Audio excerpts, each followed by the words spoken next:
আমার লজ্জা, আমি মানুষ হয়েও খুনিদের সাথে কথা বলতে হয়, খুনির মুখ থেকেই উপদেশ শুনতে হয়। এই মম পাপ, তাই মম গর্দানে কর পদাঘাত।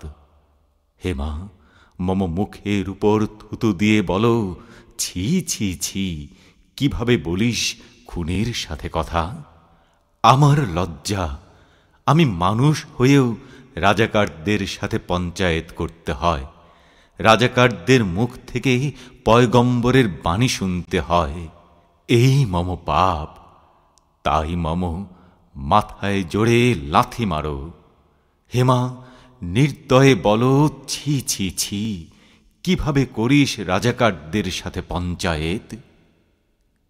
আমার লজ্জা, আমি মানুষ হয়েও সন্ত্রাসীদের সামনেই নিশ্চুপ হেঁটে যাই, ঘরে বাইরে তাদের হিংস্রতা দেখেও বসে থাকি নিশ্চুপ হয়ে।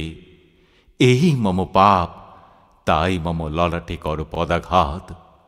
হেমা, মম মুখে থুতু দিয়ে বলো, ছি ছি ছি, কিভাবে না করিস সন্ত্রাসের প্রতিবাদ। হেমা, মম মুখে থুতু দিয়ে বলো, ছি ছি ছি, কি অকৃতজ্ঞ, কি নিমক হারাম তুই। রাজাকারদের বুকে পদচিহ্ন আঁকা মোহাম্মদ ইউনুসকে দেখ, এবং মোহাম্মদ ইউনুসের মতো তুর্যধ্বনি দিয়ে বল, হে বাংলা মা, বন্দে মাতরম, বন্দে মাতরম, বন্দে মাতরম।